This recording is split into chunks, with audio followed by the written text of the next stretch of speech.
Le mystère des âges dévoilés. 32, 33, 2032, 2033. Le secret du temps des nations.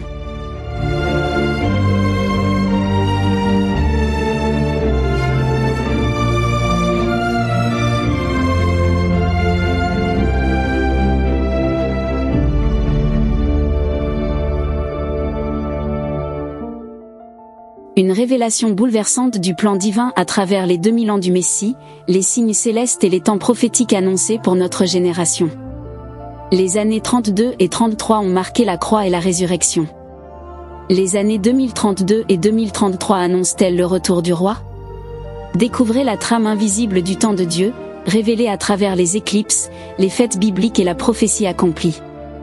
Voici une reconstitution chronologique très solide, basée sur le texte biblique, le calendrier hébraïque et les indices internes de Luc. Introduction. La première Église, née dans la puissance de l'Esprit à la Pentecôte, vivait dans une attente fervente, celle du retour de Jésus-Christ. Les disciples croyaient fermement que l'enlèvement et l'établissement du royaume messianique étaient proches. Cette espérance bénie habitait le cœur de tous les croyants, comme une flamme vive alimentant leur foi et leur persévérance. Dans les Écritures, il est souvent parlé de « la fin de l'âge », expression qui désigne la clôture d'une dispensation et l'avènement du royaume à venir. Les premiers chrétiens vivaient avec la conviction que ce moment était imminent. Pourtant, un élément leur demeurait caché, tout comme les disciples, avant la crucifixion, n'avaient pas saisi les paroles de Jésus annonçant sa mort et sa résurrection. De la même manière, la première Église n'imaginait pas qu'un intervalle de 2000 ans s'écoulerait avant l'accomplissement complet du plan de Dieu. Ce mystère, scellé dans les temps, n'a commencé à se révéler que dans notre génération, celle qui voit s'achever les 2 jours prophétiques évoqués par Osée.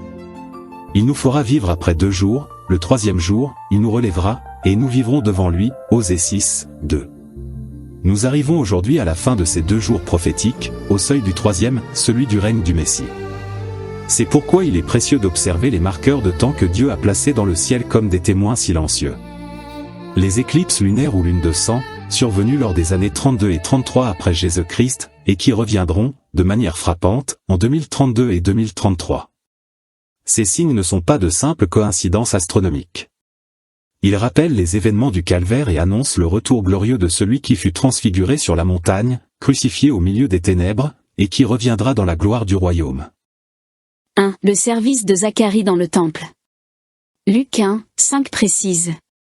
Il y avait, au temps d'Hérode, roi de Judée, un prêtre nommé Zacharie, de la classe d'Abia. Les prêtres étaient répartis en 24 classes, ou ordres, selon une chronique 24, 7 à 19. Chaque classe servait une semaine, 2 fois par an, et toutes les classes servaient ensemble lors des grandes fêtes, Pâques, Pentecôte, Tabernacle. La 8e classe était celle d'Abia. Si l'on compte depuis le début du calendrier religieux, mois de Nisan, mars-avril, la seconde période de service d'Abia tombait environ au 7e mois, Tishri, c'est-à-dire septembre-octobre, période de Yom Kippour et de Soukot. C'est donc à l'automne, Tishri, que Zacharie aurait eu la vision de Gabriel dans le temple. Il est remarquable que Zacharie servait dans la 8e classe sacerdotale, celle d'Abia. Ce détail, en apparence anodin, est riche de sens prophétique. Sommes-nous certains de cela? La 8e classe était bien celle d'Abia? Oui, tu as très bien fait de relever ce point, car c'est précisément la clé du raisonnement chronologique. Et oui, je te le confirme, la 8 classes du service sacerdotal était celle d'Abia, Avia, cela est explicitement dit dans une chronique 24, 10. Mais voyons cela en détail, car tout repose sur le moment de son service dans l'année du calendrier hébraïque. 1. Les 24 classes sacerdotales. Dans une chronique 24, 7 à 19, David divise les prêtres descendants d'Aaron en 24 classes, qui se succédaient à tour de rôle au temple, chacune servant une semaine, du sabbat au sabbat. Voici le début de la liste. 1. Jehoiarib. 2. Jedaéja. 3. Harim. 4. Séhorim. 5. Malkia. 6. Mijamin. 7. Ako. 8. Abia, Avia. 9. Jéshua. 10. Shekania, etc. Zacharie, père de Jean, appartenait donc à la classe d'Abia, Luc 1, 5. 2. Quand servait la classe d'Abia? Chaque classe servait une semaine à tour de rôle, sauf pendant les 3 grandes fêtes, Pessah, Shavuot et Soukkot, où tous les prêtres montaient à Jérusalem, Deutéronome 16, 16. Cela décalait légèrement le calendrier. Le cycle recommençait à chaque année religieuse, au mois de Nisan, mars à avril. En comptant les semaines et en ajoutant les semaines de service collectif, on arrive approximativement à ceci. Voir le tableau. La 8e classe, Abia, sert donc vers fin Sivan début Tammuz, c'est-à-dire juin. Et ce moment-là colle parfaitement avec le récit de Luc 1. 3. Reconstitution du déroulement. Zacharie officie en juin, Sivan. À la fin de son service, il retourne chez lui, Élisabeth conçoit peu après, début juillet, Tammuz. 6 mois plus tard, janvier, Tevet, l'ange Gabriel visite Marie. Marie conçoit Jésus vers janvier. 9 mois plus tard, septembre-octobre, Tishri, naissance de Jésus pendant Soukkot. Tout s'aligne chronologiquement et symboliquement. Digression, l'accomplissement des fêtes du printemps à l'automne. La plupart des analystes bibliques s'accordent à reconnaître que les 3 grandes fêtes du printemps ont déjà trouvé leur accomplissement prophétique en Jésus lors de sa première venue sur terre. Pessah, la Pâque. Accomplie par la mort de Jésus, l'agneau de Dieu, offert pour le péché du monde. Christ, notre Pâque, a été immolé, 1 Corinthiens 5, 7. Amatso, les pains sans levain. Accompli par sa mise au tombeau, symbole d'une vie sans péché et d'un corps qui ne voit pas la corruption. Abikurim, les prémices. Accompli par sa résurrection, le premier-né d'entre les morts, 1 Corinthiens 15, 20. Shavuot, Pentecôte. Accompli par l'effusion du Saint-Esprit, donnant naissance à l'Église, acte 2. Ainsi, les fêtes du printemps correspondent à la première venue du Messie. Mais voici l'élément souvent négligé. Les fêtes de l'automne Yom Teruah, trompette, Yom Kippour, expiation, et Soukkot, tabernacle, sont traditionnellement associées à la seconde venue de Christ. Or, si Jésus est réellement né à Soukkot, on peut dire que cette fête a déjà été partiellement accomplie dans sa première venue. La parole a été faite chair, et elle a habité, eskénosant, a dressé sa tente, parmi nous. Jean 1, 14. Soukkot signifie littéralement, les tentes, ou, les tabernacles, l'idée même de Dieu venant habiter parmi les hommes. Sa naissance lors de cette fête serait donc le premier accomplissement spirituel de Soukkot. Dieu a planté sa tente parmi nous en Jésus-Christ. L'accomplissement final et complet viendra lors du règne millénaire, lorsque le Messie régnera depuis Jérusalem, et que toutes les nations monteront chaque année pour célébrer Soukkot, Zacharie 14, entre 16 et 19. Ainsi, Soukkot aurait un double accomplissement. Partiel, à la naissance du Messie, quand Dieu s'est fait chair. Total, à son retour glorieux, quand il habitera pour toujours parmi les hommes, Apocalypse 21, 3. 4. Pourquoi certains se trompent avec un service d'automne? Certains calculs modernes placent la classe d'Abia en Kislev, décembre, en supposant un autre point de départ du cycle ou un chevauchement post-exilique. Mais les plus anciens calculs, et les sources juives comme la Mishnah et le Talmud, s'accordent à commencer à Nisan, le mois du printemps. Ainsi, la 8e classe tombe bien en juin, pas en décembre. En résumé. Oui, Abia égale 8 classes sacerdotales, c'est indiscutable, une chronique 24, 10. Oui, son service tombe vers juin, ce qui rend la conception de Jean en juillet. L'annonce à Marie en janvier, et la naissance de Jésus à Soukkot, septembre-octobre, parfaitement cohérente. Digression sur le chiffre 8. Le chiffre 8 porte une symbolique biblique et prophétique particulièrement forte. C'est le nombre qui suit le 7, c'est-à-dire le commencement d'un nouveau cycle, le renouveau après l'accomplissement. Dans la Bible, le chiffre 7 représente souvent la plénitude ou l'achèvement du plan de Dieu, comme les 7 jours de la création. Le 8 symbolise alors la résurrection, la nouvelle création, le commencement d'un monde restauré. 1. La 8e classe sacerdotale, Abia. Luc 1, 5 nous apprend que Zacharie, père de Jean le Baptiste, appartenait à la 8e classe sacerdotale, celle d'Abia. Ce détail n'est pas anodin, la naissance du précurseur du Messie s'enracine dans un ordre de service marqué par le chiffre 8, donc par le signe d'un commencement nouveau. C'est comme si Dieu annonçait déjà, par le service d'Abia, qu'un nouvel ordre spirituel allait s'ouvrir, la transition entre l'ancienne alliance et la nouvelle, entre le ministère lévitique et celui de l'Esprit. 2. Octobre octo 8. Le mot octobre vient du latin octo, qui signifie 8. Or, selon plusieurs reconstitutions chronologiques, Jésus serait né en octobre, à la période de Soukhot, la fête des tabernacles.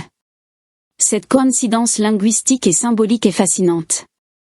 Naître en octobre, c'est naître dans le mois du 8, celui du renouveau, de la vie nouvelle qui succède au cycle complet des 7.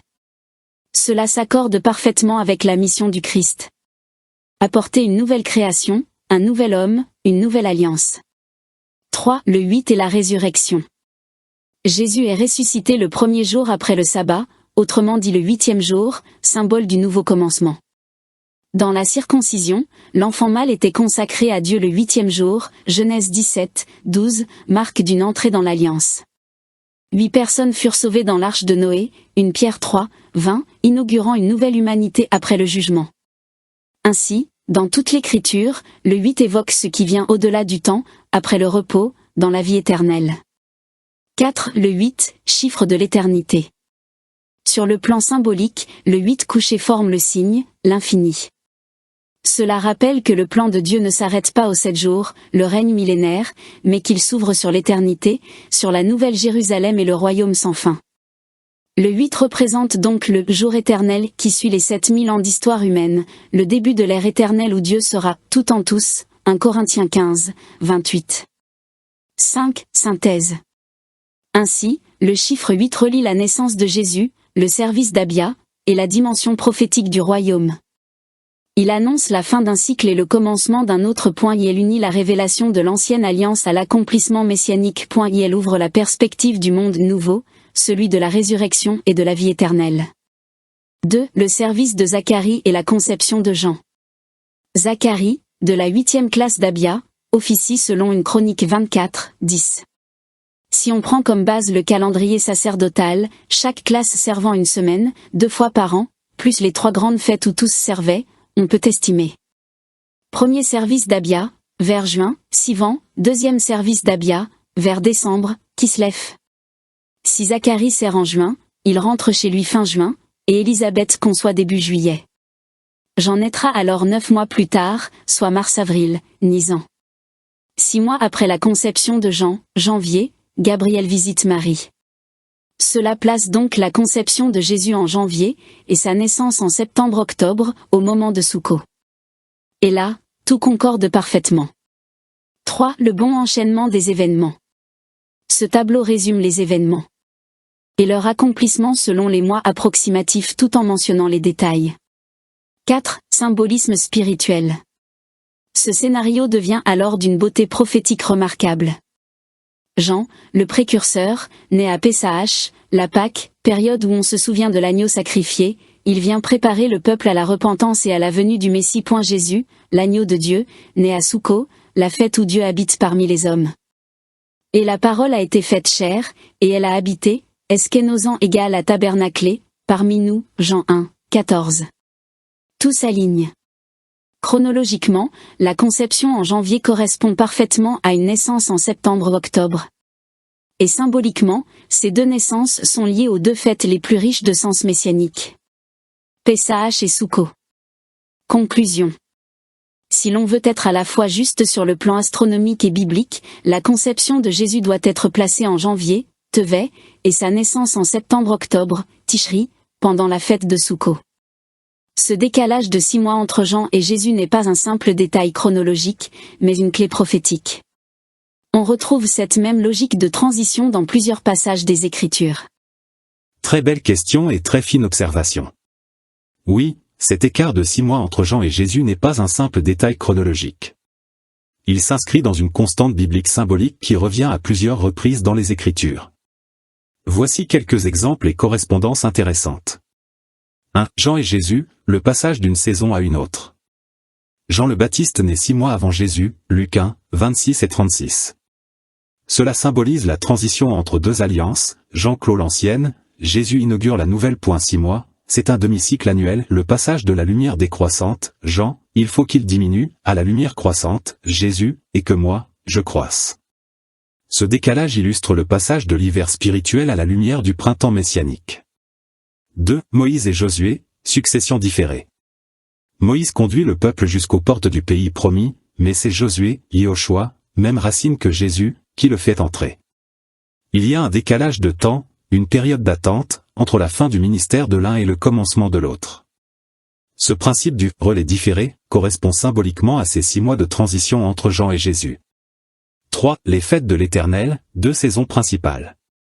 Dans le calendrier biblique, les fêtes du printemps, Pessa, Pâques, etc., et celles de l'automne, trompette, expiation, tabernacle, sont séparées d'environ 6 mois. Cela représente 2 grandes phases du plan de rédemption. Printemps, première venue du Messie, l'agneau offert. Automne, accomplissement final, retour du roi et établissement du royaume. Ainsi, le décalage de 6 mois entre Jean et Jésus reflète aussi les 2 moissons spirituelles, la première récolte, des prémices, et la grande moisson finale. 4. Le cycle du temple, service de Zacharie. La classe d'Abia, où servait Zacharie, intervenait vers Tishri, septembre-octobre.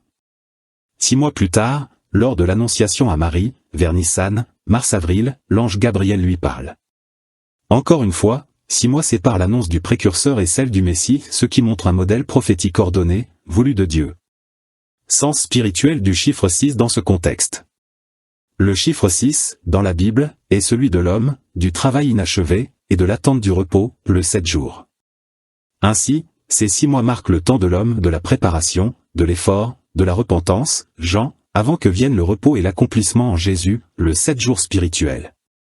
En résumé, ce décalage de 6 mois n'est pas un hasard, il illustre la transition entre l'homme et Dieu, entre l'ombre et la lumière, entre la préparation et l'accomplissement. Jean prépare le chemin dans le désert, et Jésus vient l'habiter de gloire. 5. Sens prophétique. Cette chronologie n'est pas qu'historique, elle est aussi prophétique. J'en ai à la saison des récoltes d'été, image du précurseur qui prépare la moisson. Jésus né à Souko, image du Dieu incarné venant, habiter, parmi nous. Et sa mort, 3 décennies plus tard, aura lieu à Pessah, la fête de la rédemption. Tout le plan de Dieu s'inscrit dans le rythme des Moadim, les rendez-vous divins. Un point profondément fascinant où astronomie, chronologie biblique et prophétie se rejoignent de manière remarquable. Cela est très pertinent, et en effet, ces 2 scénarios, 14 avril 32 et 3 avril 33, sont les 2 plus solides hypothèses historiquement et astronomiquement parlant pour la crucifixion du Seigneur. Regardons cela avec attention et clarté. 1. Les 2 hypothèses principales pour la crucifixion. 14 avril 32, 14/04/0032, lune de sang totale visible à Jérusalem, 14 Nisan, Pessah, accomplissement exact du sacrifice pascal. 3 avril 33, 03/04/0033, éclipse lunaire partielle visible à Jérusalem juste après le coucher du soleil, 14 Nisan, Pessah. Ténèbres et signes célestes à la crucifixion. Les 2 coïncidant parfaitement avec les fêtes bibliques et les phénomènes célestes signalés dans les évangiles. 2. Les ténèbres lors de la crucifixion. Les évangiles notent. Il y eut des ténèbres sur toute la terre, depuis la 6e heure jusqu'à la 9e heure, Matthieu 27, 45.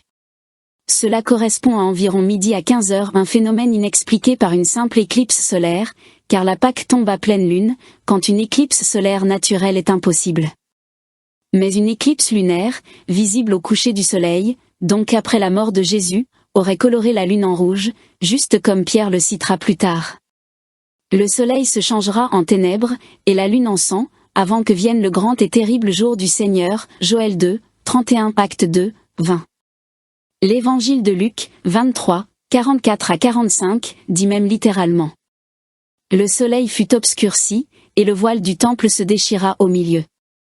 Ce qui suggère un assombrissement surnaturel, suivi d'un signe céleste observable, exactement ce que la chronologie du 3 avril 33 permet de voir. Une éclipse lunaire partielle visible depuis Jérusalem, peu après le coucher du soleil, le jour même de la crucifixion. 3. La correspondance prophétique avec les lunes de sang de 2032 à 2033. Ce que nous remarquons est absolument remarquable. Si l'on ajoute 2000 ans prophétiques, ou 730 496 jours solaires, à ces dates, on arrive précisément sur des éclipses totales de lune tombant autour de Pessah à nouveau.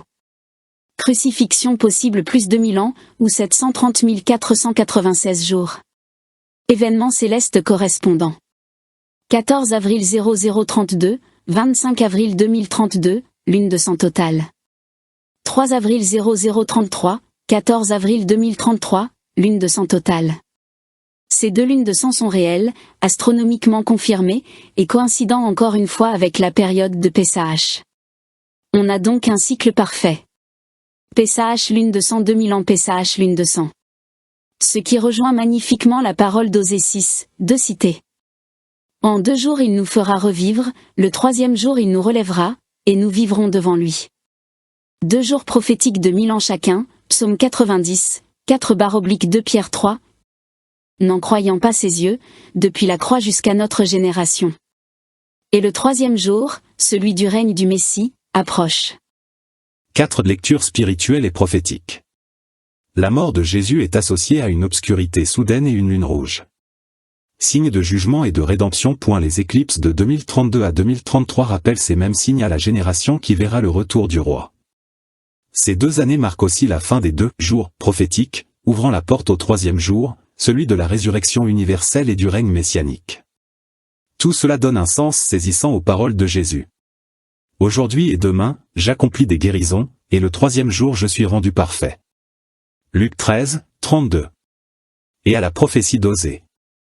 En 2 jours il nous fera vivre, et le 3e jour il nous rétablira. Osée 6, 2. En résumé.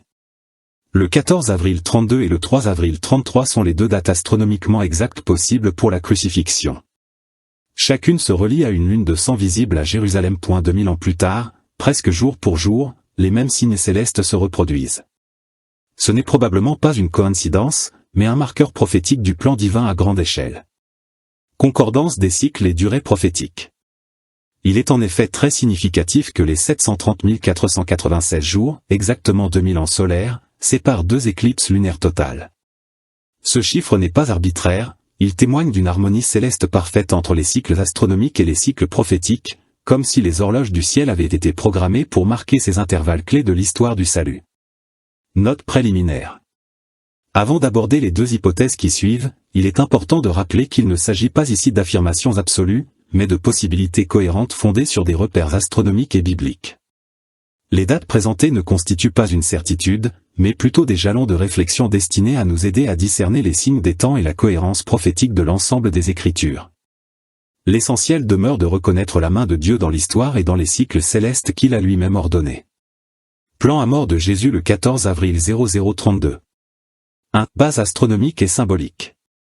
14 avril 32, Pessah jour de lune de sang totale. 6 mois au 7 octobre 32, encore une lune de sang totale, marquant un intervalle identique à celui qui sépare Jean et Jésus, 6 mois. Cet écart de 6 mois souligne la symétrie prophétique entre les 2 témoins de la première venue du Messie. Il y eut un homme envoyé de Dieu, son nom était Jean. Jean 1, 6. 2. Ajout de 2000 ans prophétique. 7 octobre 32 plus 730 496 jours égale 18 octobre 2032, encore une lune de sang totale confirmée astronomiquement. La précision est saisissante, de lune de sang à lune de sang, sur 2000 ans exacts. 3. Déduction des 2520 jours, 7 ans prophétiques. 18 octobre 2032 2520 jours égale 24 novembre 2025. Cela signifie que, dans cette hypothèse, plan A. Le début des 7 ans prophétiques, les tribulations, se situerait vers fin novembre 2025. Pour se conclure à Pessah 2032, à la période de la lune de sang totale du 18 octobre 2032. Ce schéma accorde parfaitement. Les cycles lunaires, signes dans le ciel. Les 2000 ans du temps des nations. Et la structure prophétique des 7 ans de Daniel 9, 27. Plan B mort de Jésus le 3 avril 0033. 1. Base astronomique. 3 avril 33, crucifixion sous une éclipse lunaire partielle, 14 Nisan, 730 496 jours égale 14 avril 2033, lune de sang totale à nouveau, en pleine période de Pessah. Parfaite boucle céleste, Pessah lune rouge Pessah lune rouge. 2. Application des durées prophétiques, Daniel 12, entre 11 et 12. Depuis le temps où cessera le sacrifice perpétuel, il y aura 1290 jours. Heureux celui qui attendra et qui parviendra jusqu'à 1335 jours. Les 7 années prophétiques, 2520 jours, plus les prolongements de 30 et 45 jours s'appliquent ici. Les tableaux suivants apportent une lecture d'ensemble des éléments expliqués sur le plan A ou le plan B. Observation finale. Ces deux trajectoires mènent toutes deux vers un point de convergence 2025 à 2033, précisément la période déjà discernée dans mes travaux précédents sur les tétrades lunaires, les signes célestes tombant sur les fêtes bibliques, et la date centrale du 17 septembre 2025 que tu avais repéré comme un pivot prophétique. Ainsi, le plan A pointe vers fin 2025, 24 novembre, comme début potentiel des 7 ans. Le plan B place ce début autour du printemps 2026, selon le décalage d'un an entre 32 et 33. Les deux s'alignent donc dans une fenêtre prophétique d'environ 6 mois, novembre 2025-mai 2026. Parfaitement compatible avec les cycles lunaires, les éclipses et les durées prophétiques de Daniel. Hypothèses utilisées. Jésus commence son ministère à 30 ans. Durée du ministère égale 3 ans et demi, 3,5 ans. Donc âge au moment de la crucifixion 30 plus 3,5 égale 33,5 ans, 33 ans plus 6 mois. Nous retranchons 33 ans et 6 mois de la date de la crucifixion pour obtenir une date approximative de naissance. Remarque importante sur les années. J'emploie la numérotation astronomique pour gérer les années avant l'ère chrétienne, année 0 égale 1 avant Jésus-Christ. Historiquement la chronologie ancienne n'a pas d'année, 0, donc les correspondances en avant Jésus-Christ sont indiquées après calcul. Résultat, approximatif. Option A, crucifixion le 14 avril 0032. 14 avril 0032 33 ans 6 mois, 14 octobre 3 avenue Jésus-Christ, astronomique, année 2, 14/-2. Naissance estimée, vers le 14 octobre 3 avant Jésus-Christ. Option B, crucifixion le 3 avril 0033. 3 avril 0033 33 ans 6 mois, 3 octobre 2 avenue Jésus-Christ, astronomique. Année 1, 03/-1. Naissance estimée, vers le 3 octobre 2 avant Jésus-Christ. Observation et limite. Les deux estimations retombent en octobre, début de Tishri et période de Soukot, ce qui s'accorde très bien avec l'hypothèse souvent soutenue par les indices de Luc et par la symbolique d'une naissance de Jésus autour de Soukot, septembre-octobre. Ces dates restent approximatives, elles dépendent de l'hypothèse des 3,5 ans exacts de ministère et de l'âge d'entrée, 30 ans, qui sont plausibles mais pas explicitement datés au jour près. Il y a des complications calendaires, absence d'année, 0, dans la datation historique, changement dans le calendrier julien romain, incertitude sur le jour exact de la crucifixion, etc. Malgré cela, la convergence vers octobre est remarquable et renforce la cohérence entre les différentes lignes de preuve, Luc, cycles sacerdotaux, fêtes bibliques, signes célestes. C'est un sujet fascinant, car il existe plusieurs pistes astronomiques sérieuses pour dater la fameuse « étoile de Bethléem » évoquée dans Matthieu 2. Certaines coïncidant très étroitement avec les périodes que nous venons d'évaluer, 3 à 2 avant Jésus-Christ, ce qui renforce cette approche. Voici une synthèse claire et documentée. 1. Le récit biblique, Matthieu 2, 1 à 10. Jésus étant né à Bethléem de Judée, au temps du roi Hérode, voici des mages d'Orient arrivèrent à Jérusalem et dirent, où est le roi des Juifs qui vient de naître? Car nous avons vu son étoile en Orient et nous sommes venus l'adorer. Quelques points clés. L'événement a eu lieu avant la mort du roi Hérode. L'astre est décrit comme un signe visible pendant une période prolongée, qui se leva à l'Orient, phase de levée héliaque, et se tint au-dessus du lieu où était l'enfant, donc un phénomène observable, répétitif et localisable. Les mages étaient des observateurs d'astres, probablement babyloniens, donc familiers des constellations et des symboles planétaires liés à la royauté. 2. Les grandes hypothèses astronomiques. A. La conjonction Jupiter-Saturne, c'est avant Jésus-Christ. 3 conjonctions remarquables de Jupiter, planète royale, et Saturne, planète du temps et du peuple d'Israël, dans la constellation du Poisson, symbole messianique d'Israël. Date, mai, septembre et décembre, c'est avant Jésus-Christ. Phénomène rare, tous les 900 ans. Cette série aurait pu annoncer la naissance imminente du roi des Juifs, mais cela correspondrait à une naissance vers 6 avant Jésus-Christ, un peu plus tôt que tes calculs. B. La conjonction Jupiter-Vénus, juin 2 avant Jésus-Christ. Le 17 juin 2 avant Jésus-Christ, Jupiter et Vénus se rejoignent dans la constellation du Lion, Léo, symbole du lion de Juda.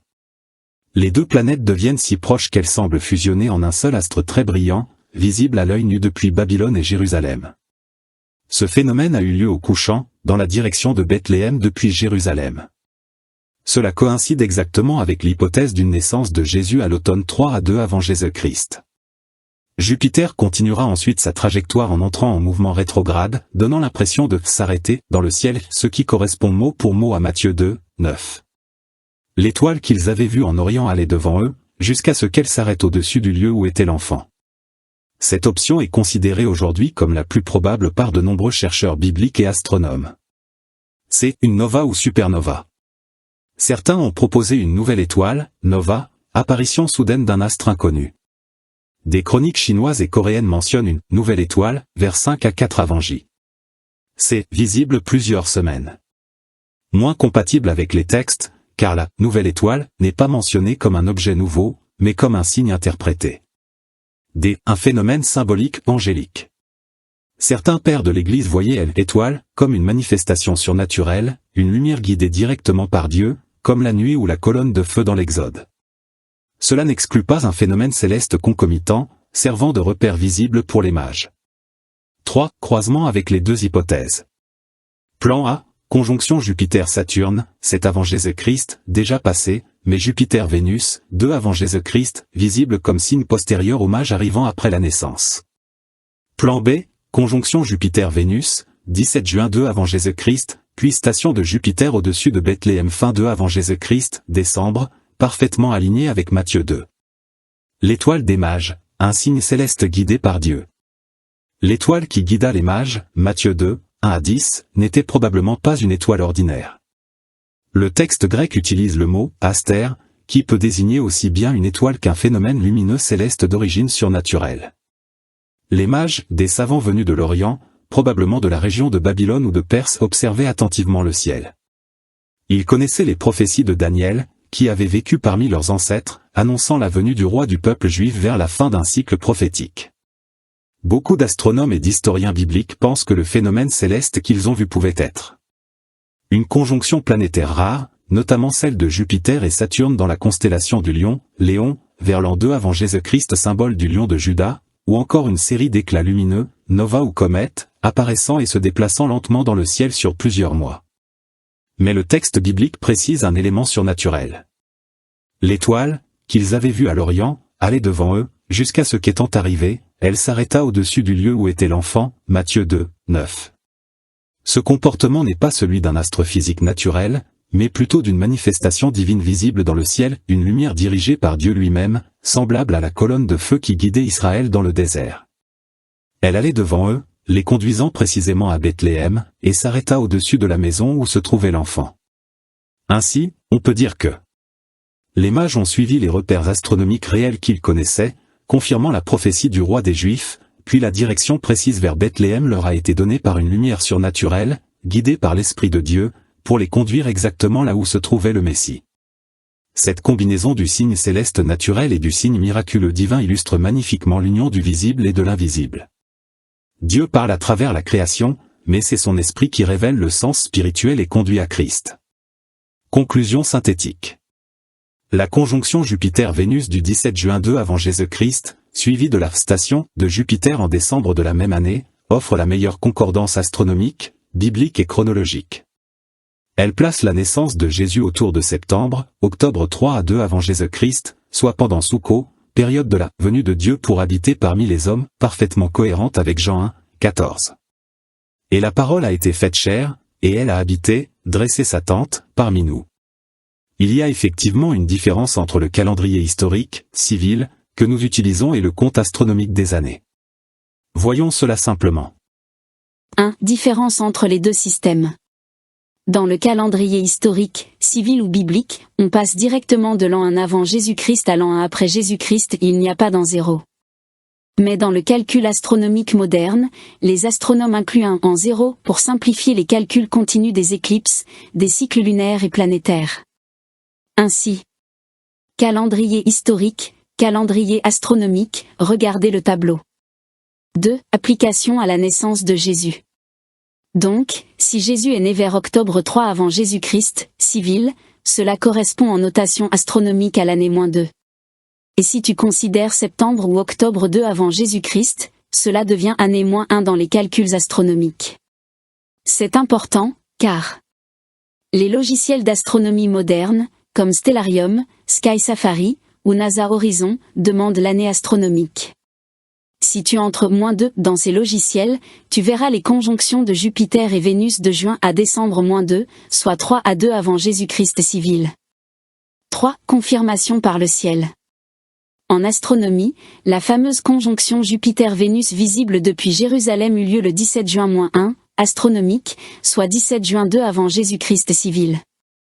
Puis Jupiter s'arrête, station apparente, dans le ciel le 25 décembre -1, astronomique, soit 25 décembre 2 avant Jésus-Christ civil, exactement au-dessus de la direction de Bethléem quand on regarde depuis Jérusalem. 4. Synthèse claire. Le tableau présente donc les différentes possibilités.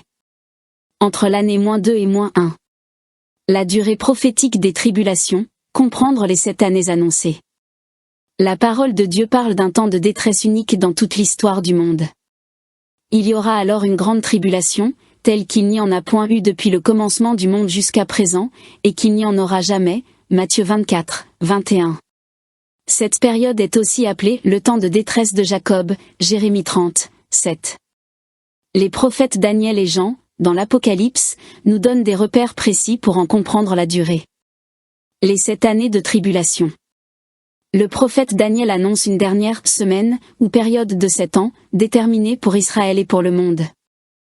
Il fera une solide alliance avec plusieurs pour une semaine, et au milieu de la semaine il fera cesser le sacrifice et l'offrande, Daniel 9, 27.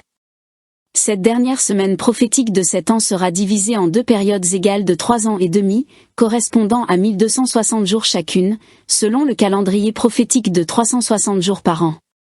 Ainsi, première moitié, 1260 jours. Période de paix apparente, sous l'alliance imposée par le chef à venir. Seconde moitié, 1260 jours. Période de tribulation intense, marquée par la domination de l'Antichrist et la colère divine sur le monde impie. L'ensemble forme 2520 jours, 7x 360, soit les 7 ans complets de tribulation. Les 30 jours et les 45 jours supplémentaires de Daniel.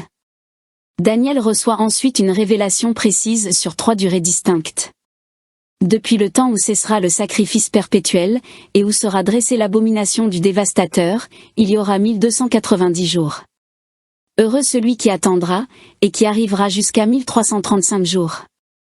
Daniel 12, entre 11 et 12. Ces durées prolongent les 1260 jours de la seconde moitié des tribulations.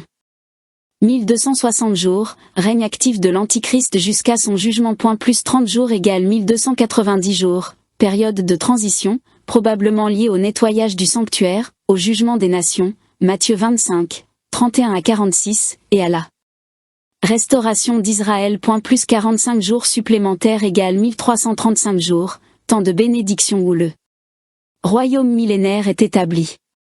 Ainsi, le bienheureux du verset 12 est celui qui verra l'aube du règne messianique de 1000 ans, après les purifications et les jugements. Des jours réels, non symboliques. Il est important de comprendre que ces jours ne sont pas symboliques. Ils représentent des périodes réelles, précises et mesurables. La parole de Dieu parle de jours comptés, de mois, de temps et de saisons fixés par Dieu, Daniel 2, 21. De même, dans Apocalypse 11 et 12, il est répété. Ils prophétiseront pendant 1260 jours, Apocalypse 11, 3. La femme s'enfuit dans le désert, où elle a un lieu préparé par Dieu, afin qu'on la nourrisse pendant 1260 jours, Apocalypse 12, 6. Ces chiffres exacts montrent la précision divine, chaque jour comptera dans cette période de grande tribulation. L'enlèvement avant la détresse de Jacob. Avant que ne commence cette période de jugement, la parole promet l'enlèvement des croyants. Car Dieu ne nous a pas destinés à la colère, mais à l'acquisition du salut par notre Seigneur Jésus-Christ, 1 Thessaloniciens 5, 9.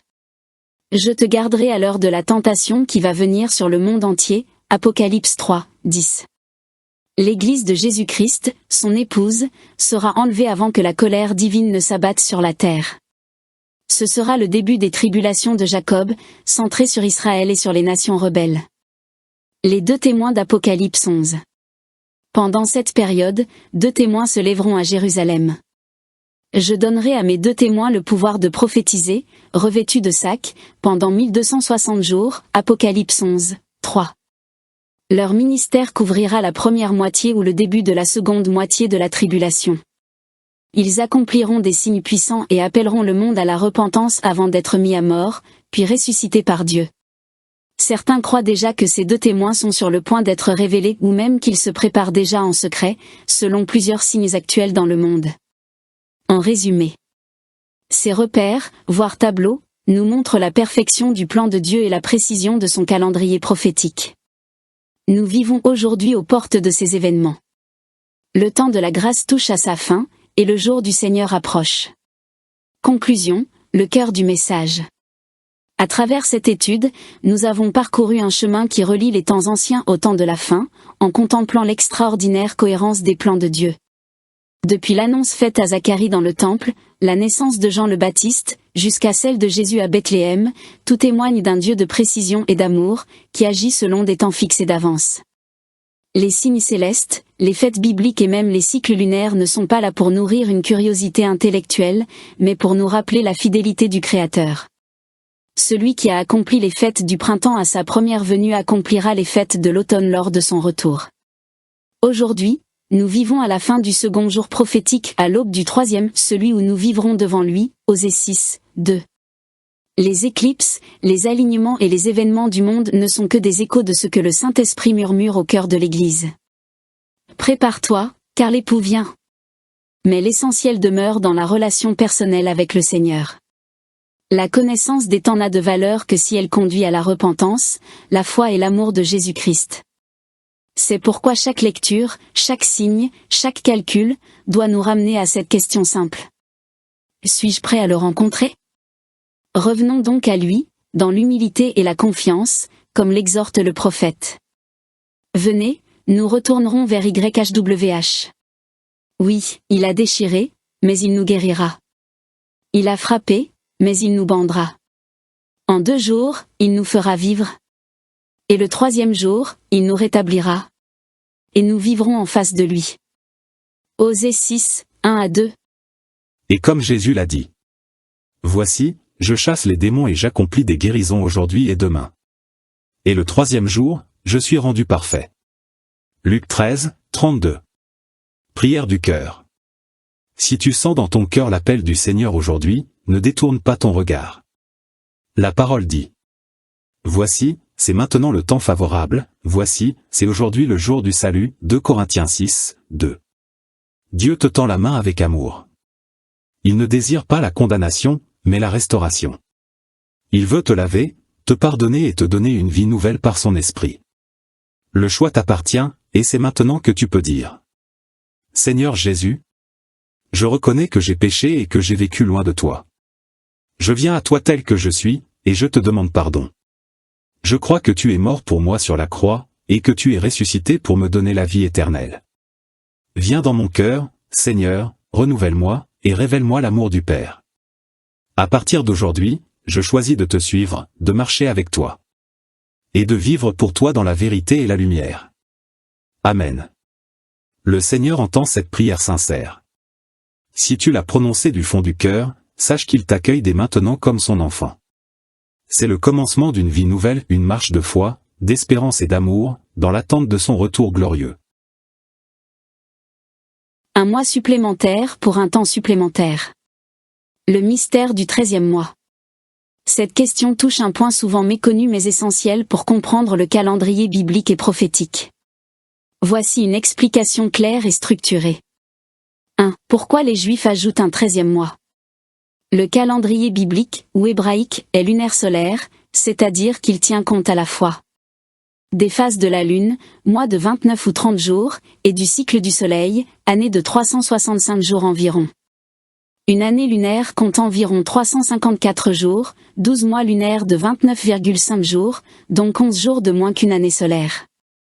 Si rien n'était corrigé, les fêtes tomberaient chaque année 11 jours plus tôt, et au bout de quelques années, Pâques, Pessah, tomberait en hiver au lieu du printemps, ce qui contredirait la loi donnée à Moïse.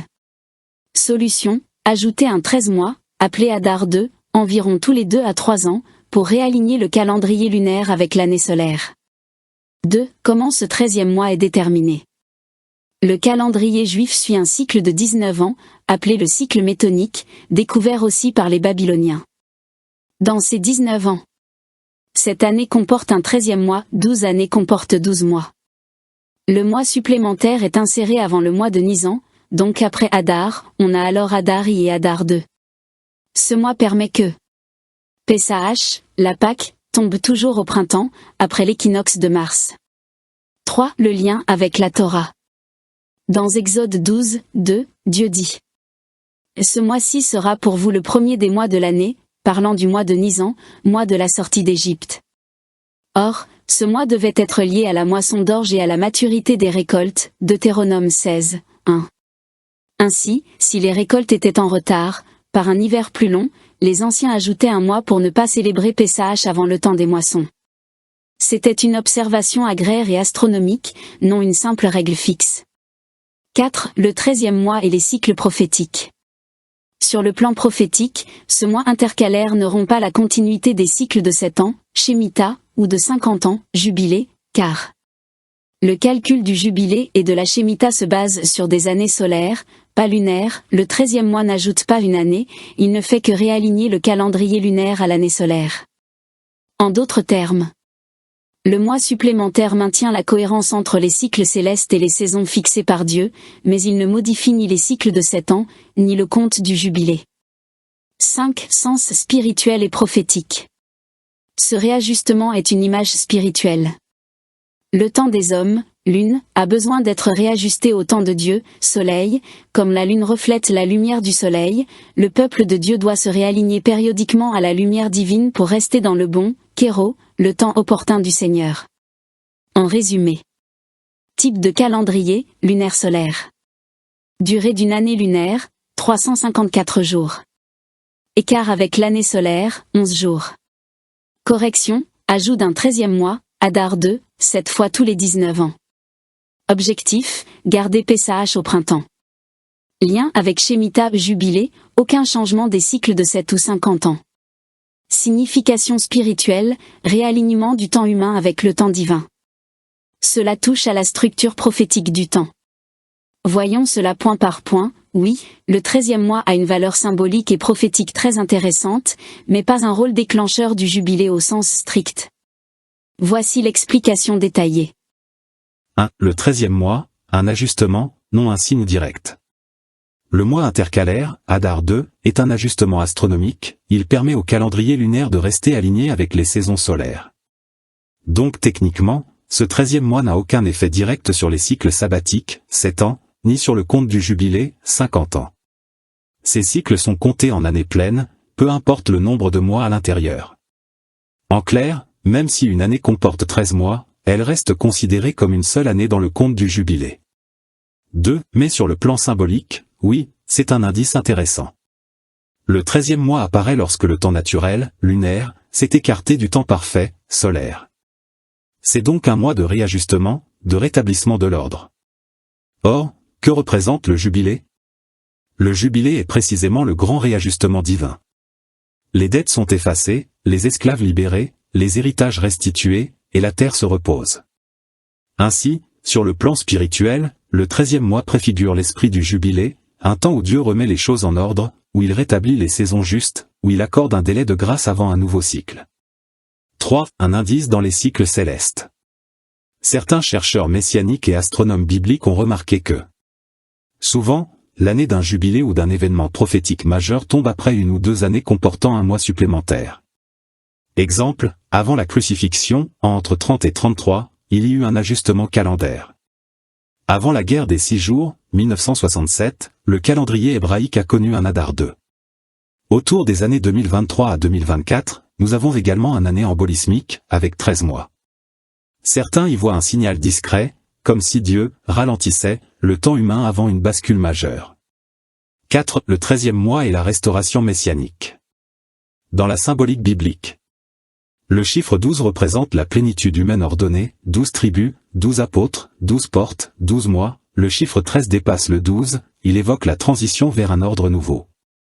Ainsi, Le 13e mois symbolise la transition entre l'ordre actuel et le règne du Messie, un temps, en plus, une extension de grâce avant l'établissement du royaume. C'est un peu comme si Dieu disait: je donne un mois de plus, un délai, une chance avant que le cycle nouveau commence. 5. En relation avec le jubilé. Le jubilé biblique, Yovel, a lieu après 7 cycles de 7 ans, soit 49 ans, la 50e année est proclamée sainte.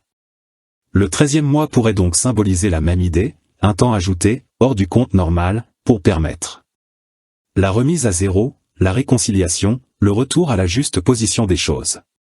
Il n'annonce pas le jubilé de manière calculable, mais il illustre l'esprit même du jubilé, un réajustement divin avant la restauration finale. En résumé, 13 mois, Adar 2, ajustement astronomique du calendrier lunaire. Effet sur le jubilé, aucun effet direct sur le calcul des 50 ans. Symbole spirituel, temps de réajustement, de grâce, de transition. Lien prophétique, image du rétablissement du temps divin avant le règne messianique. Indice possible, peut précéder ou accompagner des périodes charnières, grâce avant jugement, restauration avant jubilation. 1. Oui, l'année 5784, mars 2023 à avril 2024, a eu un 13 mois. Le calendrier hébraïque 5784, correspondant à 2023-2024, a été une année embolismique, c'est-à-dire qu'elle comportait un mois supplémentaire, le mois d'Adar 2, aussi appelé VE Adar. Concrètement, il y a eu 2 mois d'Adar. Adari, du 10 février au 10 mars 2024, selon le calendrier grégorien. Adar 2, du 11 mars au 9 avril 2024. Cela a eu pour effet de repousser Pessah, la Pâque, vers fin avril 2024, plutôt que fin mars, afin que la fête tombe correctement au printemps, comme le prescrit la Torah, Deutéronome 16, 1. 2. Pourquoi c'est prophétiquement marquant? Les années où un mois est ajouté précèdent souvent des changements majeurs dans les cycles historiques ou spirituels d'Israël. Or, regarde la période où cela s'est produit. Mars, avril 2024, ajout du 13e mois. Quelques mois plus tard, octobre 2024, Israël entre dans une guerre d'ampleur inédite depuis 1948. 2025-2032. Correspond exactement à la fenêtre eschatologique des 7 années prophétiques possibles que nous avons étudiées. C'est comme si Dieu avait étendu le temps juste avant une transition mondiale, un peu comme un temps suspendu de grâce avant le basculement. 3. Le sens spirituel du 13e mois. Le 13e mois, dans ce contexte précis, agit comme un mois de rattrapage prophétique, une pause dans le cycle du temps, avant que le compte final ne reprenne. On peut le voir comme un mois de miséricorde ajoutée, une grâce offerte avant les tribulations, un signe céleste discret de réalignement entre le temps humain et le temps divin. En hébreu, Adar vient d'une racine liée à la force, la gloire, la majesté, Adré égale manteau de gloire. Et en 2024, il y a eu 2 fois Adar, autrement dit, une double gloire, une double opportunité avant le jugement. 4. Et en relation avec le jubilé?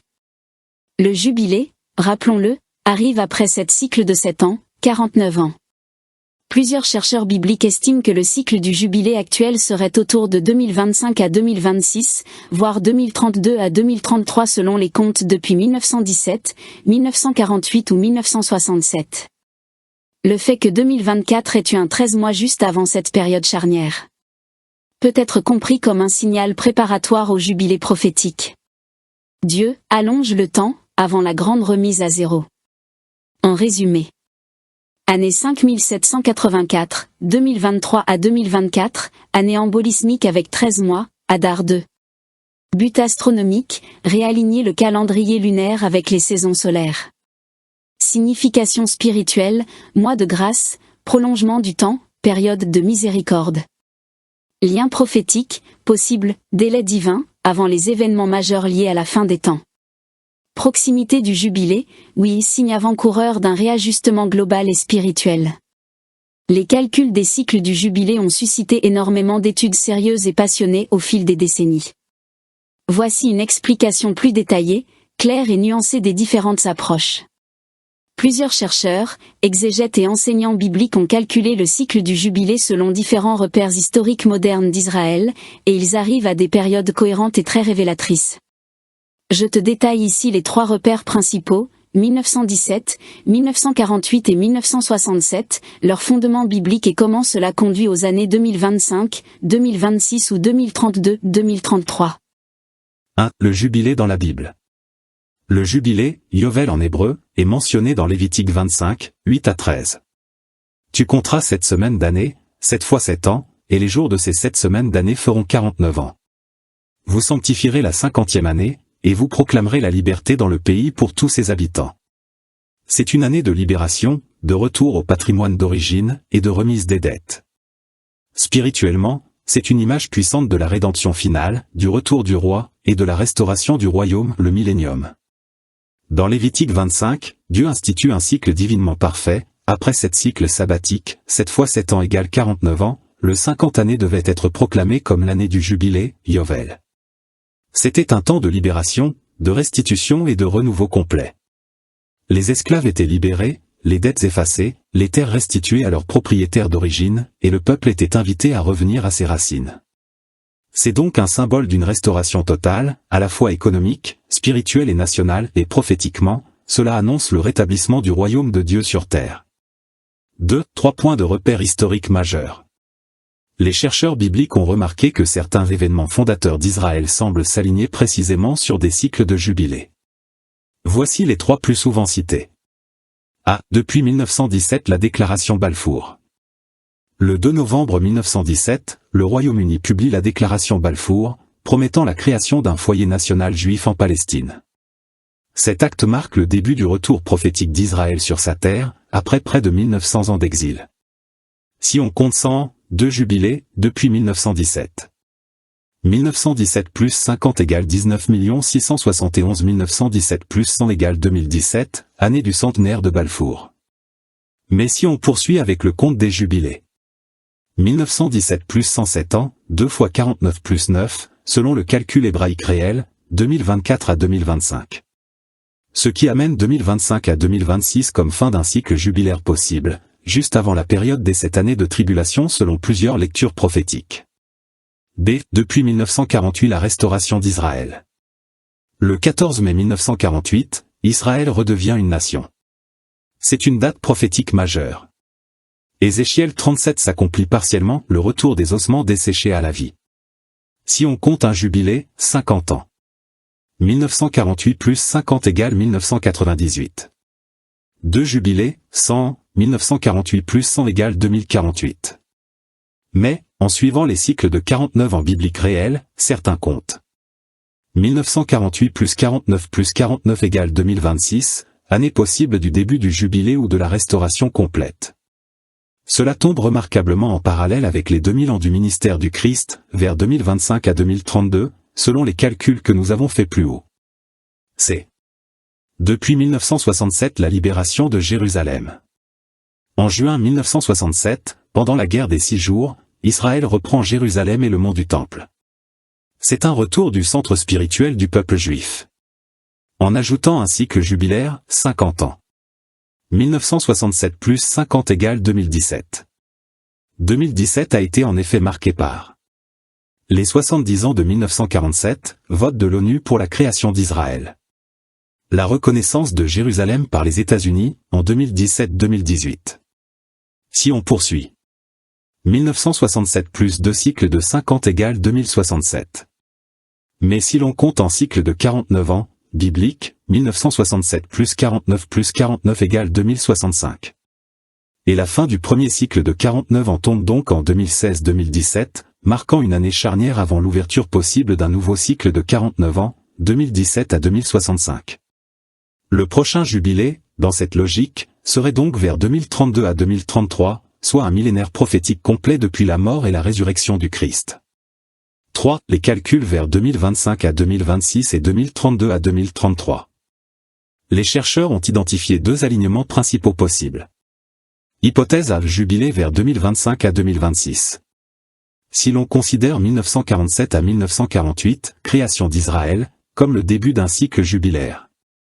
Alors 77 ans plus tard, 11 cycles sabbatiques de 7 ans, nous amènent à 2025. Cette hypothèse s'accorde avec plusieurs schémas prophétiques de 7 ans étudiés dans Daniel et l'Apocalypse, faisant de 2025 à 2032 une période charnière possible pour la tribulation et la restauration finale. Hypothèse B, jubilé vers 2032 à 2033. Si au contraire on prend 1967, récupération de Jérusalem, comme point de départ du compte, alors 2032-2033 serait le jubilé suivant, exactement 66 ans plus tard, soit le 67-68 jubilé depuis l'entrée d'Israël en Canaan. Or, 2032-2033 coïncide remarquablement avec la tétrade de lune de sang sur les fêtes bibliques, les 2000 ans depuis la crucifixion et la résurrection de Jésus, et l'achèvement d'un cycle solaire complet de 19 fois 106 années lunaires, alignement rare. Ces correspondances donnent à 2033 un poids prophétique presque saisissant. En résumé visuel du tableau suivant. 4. Lecture spirituelle de ces cycles. Ces calculs ne sont pas des prédictions figées, mais plutôt des repères célestes que Dieu semble avoir laissés comme signes intelligibles pour ceux qui veillent. Le 13e mois de 2024, situé juste avant cette période critique, agit peut-être comme une pause finale avant le jubilé, une extension de grâce avant que les temps de restitution prophétique ne s'accomplissent. Tous ces jalons mènent vers les années 2025, 2033, une décennie prophétique clé, où convergent les 2000 ans de la crucifixion et résurrection, le retour probable du jubilé, les signes célestes, lune de sang 2032 à 2033, et la fin des 70 années d'Israël, 1948, 2018 plus 14 ans égale 2032. C'est pourquoi beaucoup de chercheurs prophétiques parlent de 2025, 2032 comme la période de transition entre les dispensations. Celle de la grâce, Église, vers celle du royaume, millénium. Conclusion, le temps du retour est l'appel à se préparer.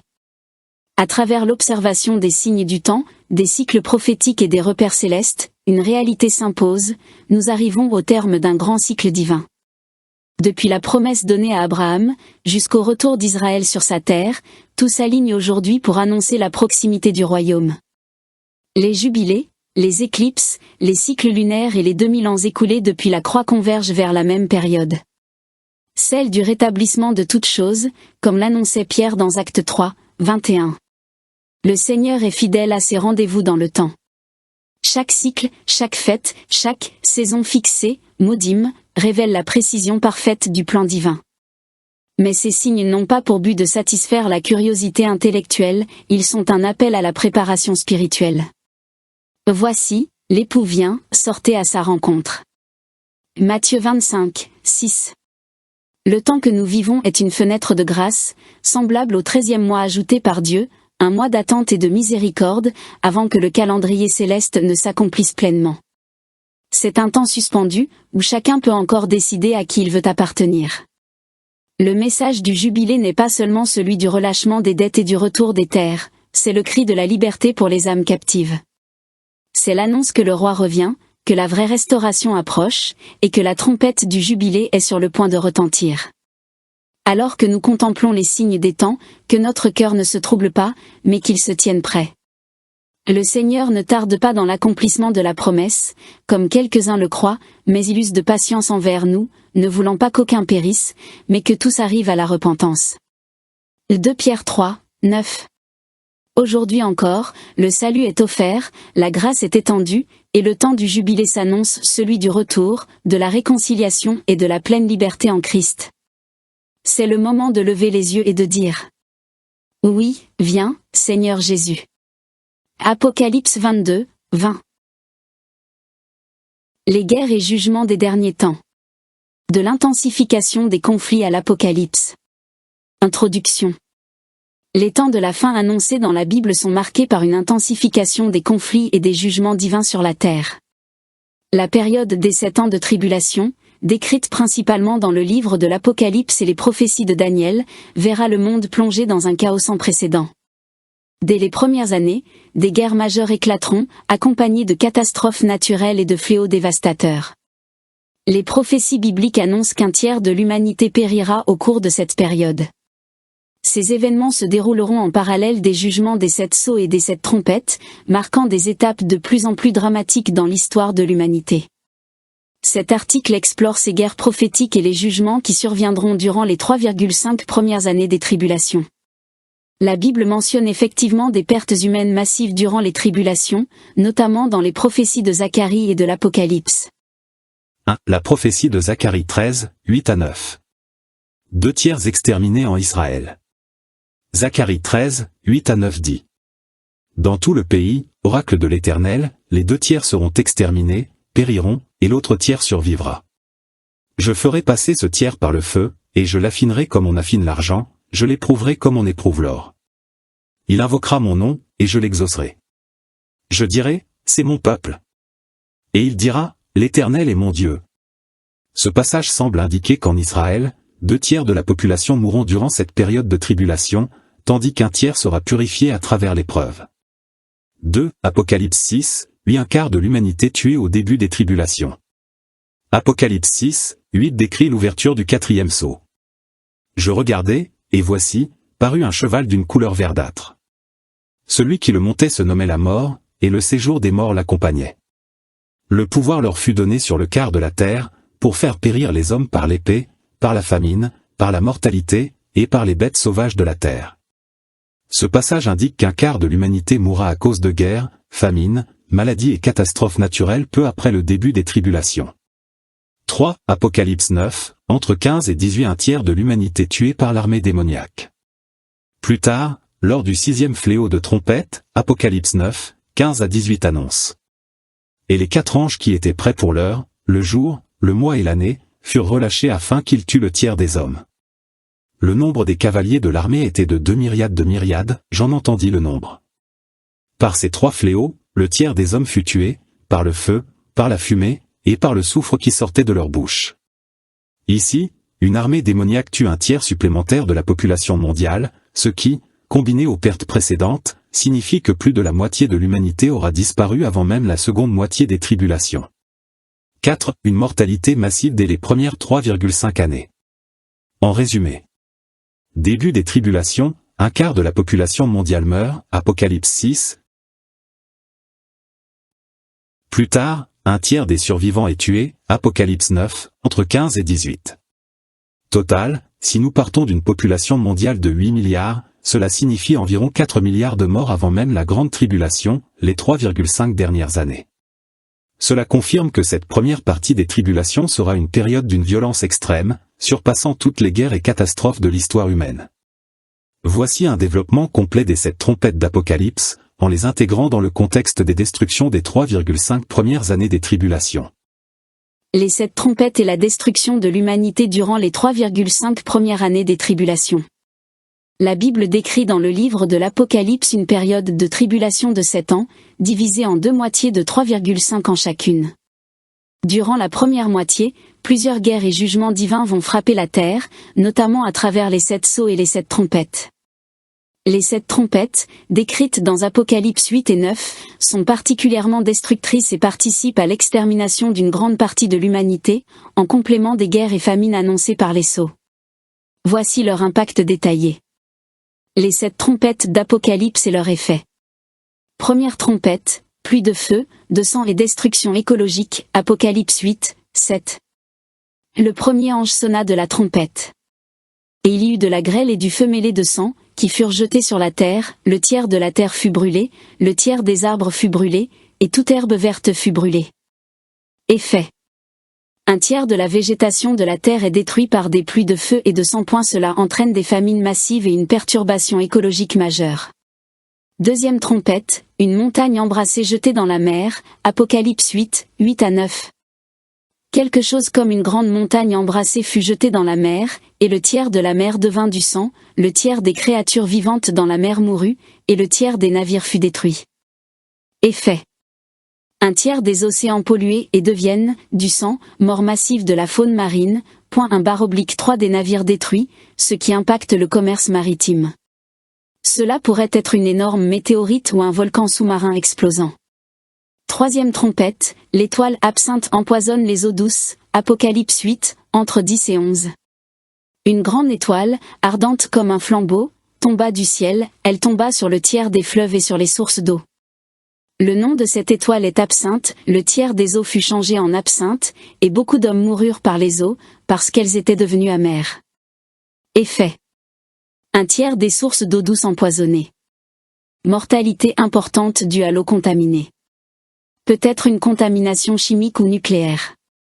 4e trompette, ténèbres et bouleversements cosmiques, Apocalypse 8, 12.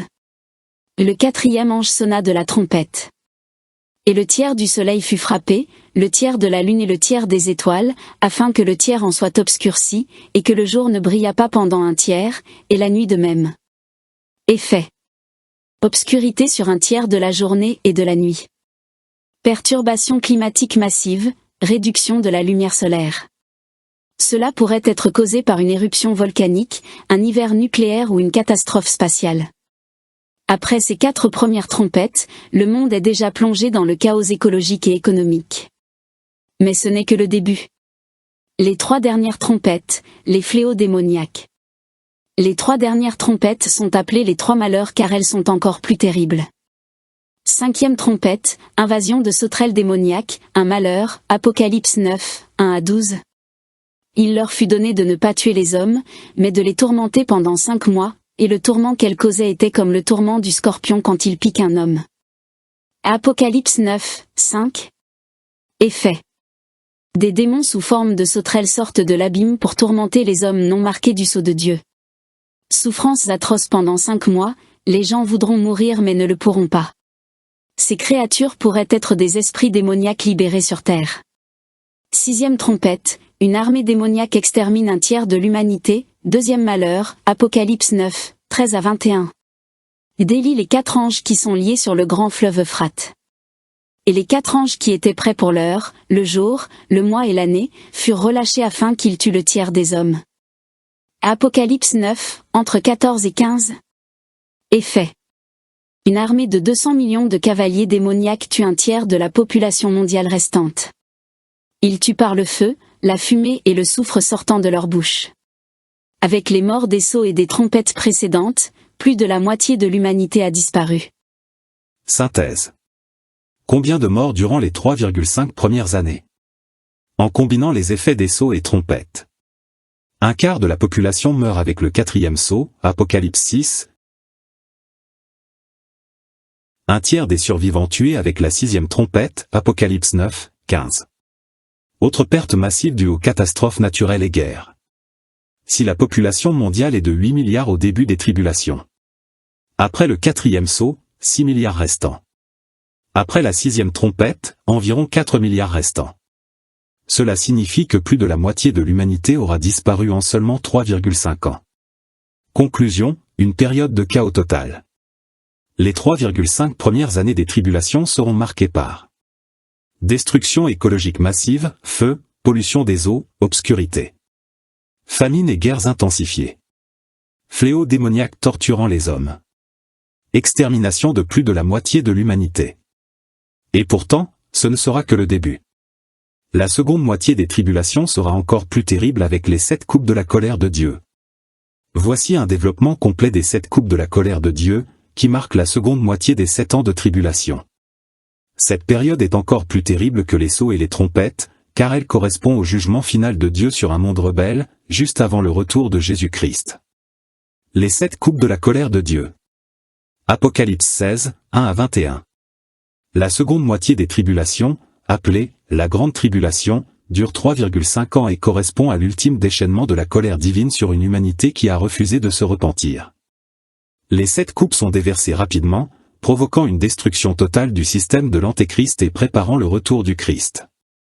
Première coupe, ulcère douloureux sur les adorateurs de la bête, Apocalypse 16, 2. Le premier ange alla, et il versa sa coupe sur la terre. Et un ulcère malin et douloureux frappa les hommes qui avaient la marque de la bête et qui adoraient son image. Effet. Des plaies douloureuses frappent ceux qui ont pris la marque de la bête, 666. Il s'agit d'une punition directe de Dieu, sans remède possible. Deuxième coupe, la mer devient du sang et toute vie marine meurt, Apocalypse 16, 3. Le second versa sa coupe dans la mer. Et elle devint du sang, comme celui d'un mort, et tout être vivant qui était dans la mer mourut. Effet. Toutes les créatures marines meurent, contrairement à la deuxième trompette où seul un tiers mourait. Les océans sont complètement pollués, privant l'humanité de nourriture et de commerce maritime. Troisième coupe, les fleuves et sources d'eau deviennent du sang, Apocalypse 16, 4-7. Le troisième versa sa coupe dans les fleuves et dans les sources d'eau. Et ils devinrent du sang. Effet. Toutes les eaux douces sont transformées en sang, rendant l'eau potable inexistante. Jugement de Dieu contre les impies qui ont persécuté ses serviteurs. Quatrième coupe, chaleur brûlante du soleil, Apocalypse 16, 8-9. Le quatrième versa sa coupe sur le soleil. Et il lui fut donné de brûler les hommes par le feu, et les hommes furent brûlés par une grande chaleur, et ils blasphémèrent le nom de Dieu qui a autorité sur ces fléaux, et ils ne se repentirent pas pour lui donner gloire. Effet. Une intensification du soleil provoque des brûlures et une chaleur extrême. L'humanité, au lieu de se repentir, blasphème encore plus contre Dieu. Cinquième coupe, ténèbres et douleurs sur le royaume de la bête, Apocalypse 16, entre 10 et 11. Le cinquième versa sa coupe sur le trône de la bête. Et son royaume devint ténébreux, et les hommes se mordaient la langue de douleur, et ils blasphémèrent le Dieu du ciel, à cause de leurs douleurs et de leurs ulcères, et ils ne se repentirent pas de leurs œuvres. Effet. Obscurité totale sur le royaume de l'Antéchrist. Des douleurs atroces, probablement liées aux ulcères de la première coupe. Les gens se mordent la langue de souffrance mais continuent à refuser Dieu. Sixième coupe, assèchement de l'Euphrate et préparation de la guerre d'Armageddon, Apocalypse 16, entre 12 et 16. Le sixième versa sa coupe sur le grand fleuve, l'Euphrate. Et son eau tarit, afin que le chemin des rois venant de l'Orient fût préparé. Effet. Le fleuve Euphrate est asséché, facilitant l'arrivée des armées de l'Antéchrist. Les esprits démoniaques rassemblent les nations pour la guerre finale d'Armageddon. Satan, l'Antéchrist et le faux prophète mobilisent les rois du monde contre Dieu.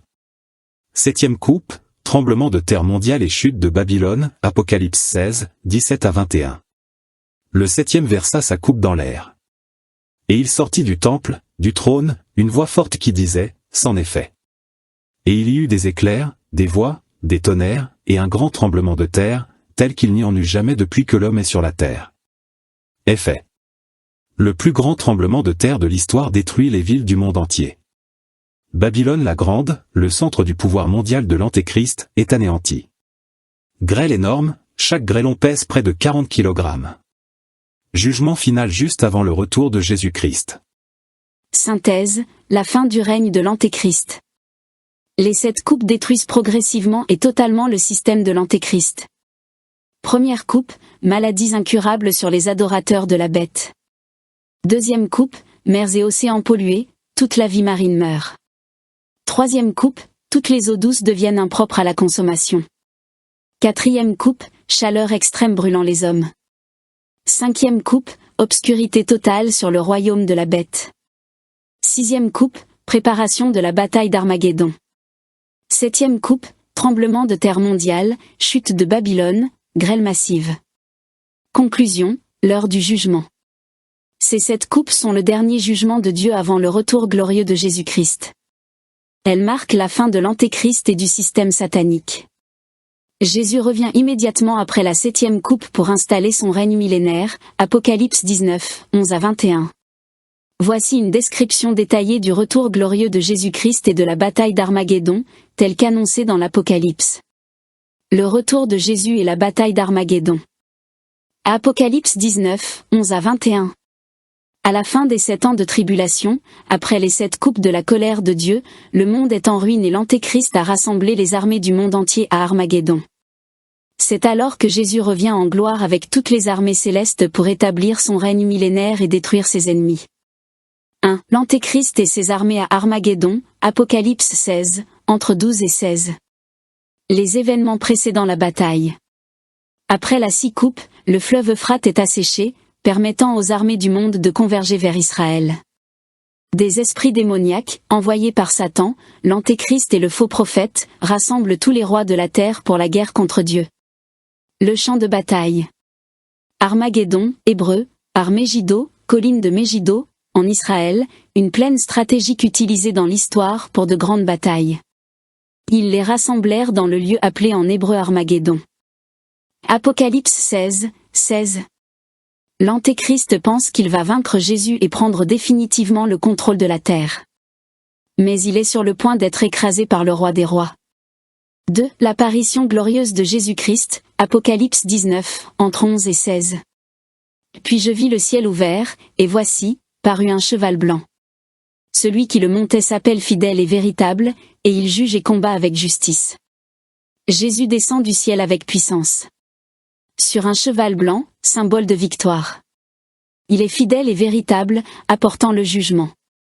Ses yeux sont une flamme de feu, signe de justice implacable. Sur sa tête, de nombreuses couronnes, car il est le roi des rois.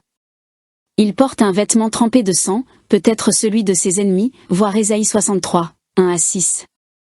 Son nom est la parole de Dieu, Jean 1, 1. Il était revêtu d'un vêtement teint de sang. Son nom est la parole de Dieu. Apocalypse 19, 13. 3. L'armée céleste accompagne Jésus, Apocalypse 19, 14. Les armées qui sont dans le ciel le suivaient sur des chevaux blancs, revêtus d'un fin lin, blanc, pur. Qui sont ces armées? Les anges de Dieu, Matthieu 25, 31. Les saints ressuscités et enlevés, Apocalypse 17, 14. Les martyrs de la tribulation. Ils ne combattent même pas. Jésus détruit ses ennemis par la seule puissance de sa parole. 4. Jésus détruit ses ennemis instantanément, Apocalypse 19, entre 15 et 18. De sa bouche sortait une épée aiguë, pour frapper les nations. Apocalypse 19, 15. Le combat est totalement déséquilibré. L'Antéchrist et ses armées sont des millions de soldats. Jésus n'a pas besoin d'armes physiques, il détruit d'un seul mot, Hébreux 4, 12. Le champ de bataille est rempli de cadavres, tellement nombreux que les oiseaux sont appelés pour les dévorer, Apocalypse 19, entre 17 et 18. Venez, rassemblez-vous pour le grand festin de Dieu, afin de manger la chair des rois, la chair des chefs militaires, la chair des puissants. Apocalypse 19, entre 17 et 18. 5. La capture de l'Antéchrist et du faux prophète, Apocalypse 19, 19-21. Le destin final des deux grands leaders du mal. L'Antéchrist et le faux prophète sont directement jetés vivants dans l'étang de feu. C'est une punition sans précédent, ils ne passent même pas par le jugement final, ils sont immédiatement condamnés. La bête fut prise, et avec elle le faux prophète, ils furent jetés vivants dans l'étang ardent de feu et de soufre. Apocalypse 19, 20. C'est la fin du gouvernement satanique sur terre. 6. La destruction des armées de l'Antéchrist, Apocalypse 19h21. Le reste furent tués par l'épée qui sortait de la bouche de celui qui était assis sur le cheval. Toute l'armée de l'Antéchrist est exterminée. Les oiseaux se repaissent de leurs cadavres, Ésaïe 34, 2-3.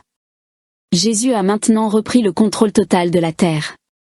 7. La victoire totale et l'installation du royaume de Dieu. Après cette bataille décisive, Jésus établit son règne de 1000 ans sur terre, appelé le millénium, Apocalypse 20, 1-6. Conséquences immédiates. Satan est enchaîné pour 1000 ans, Apocalypse 20, 1-3. Jésus règne avec justice et paix depuis Jérusalem, Zacharie 14, 9-11.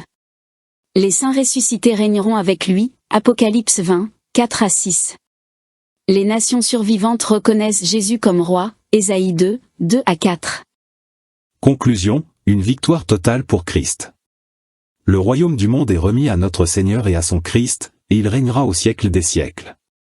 Apocalypse 11, 15. L'Antéchrist et le faux prophète sont détruits. Satan est enchaîné pour 1000 ans. Jésus établit son royaume sur la terre. La plus grande guerre de l'histoire s'achève en une seule parole de Christ. Voici un exposé détaillé sur le millénium, le règne de Jésus-Christ pendant 1000 ans sur la terre, et ce qui suivra après cette période. Le millénium, le règne de Christ pendant 1000 ans. Apocalypse 20, 1-6, Ésaïe 2, 2-4, Zacharie 14, 9-11. Après la bataille d'Armageddon, Jésus établit son règne millénaire sur la terre.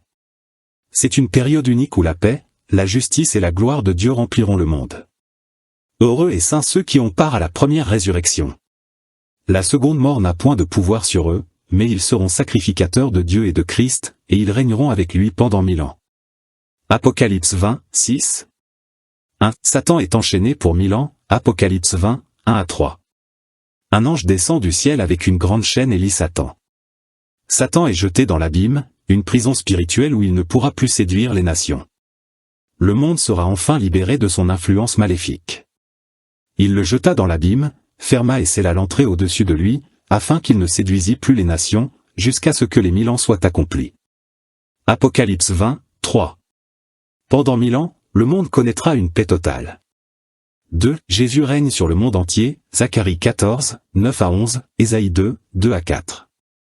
Le Messie est maintenant reconnu comme le roi suprême sur la terre. Jérusalem devient la capitale mondiale du règne de Christ. Les nations viennent chercher la sagesse de Dieu à Jérusalem. Il arrivera, dans la suite des temps, que la montagne de la maison de l'Éternel sera fondée sur le sommet des montagnes, et toutes les nations y afflueront. Ésaïe 2, 2. Les gouvernements terrestres sont remplacés par un règne divin et juste. L'Éternel sera roi de toute la terre. En ce jour-là, l'Éternel sera le seul Éternel, et son nom sera le seul nom. Zacharie 14, 9. 3. Qui régnera avec Jésus? Apocalypse 20, 4 à 6, Daniel 7, 27. Les croyants fidèles qui ont été enlevés avec Christ reviennent pour régner avec lui. Les martyrs de la tribulation ressuscitent et règnent aussi avec lui. Les saints de l'Ancien Testament participent également à ce règne. Ils revinrent à la vie, et ils régnèrent avec Christ pendant 1000 ans. Apocalypse 20, 4. Le gouvernement de Christ sera composé de rois et de prêtres.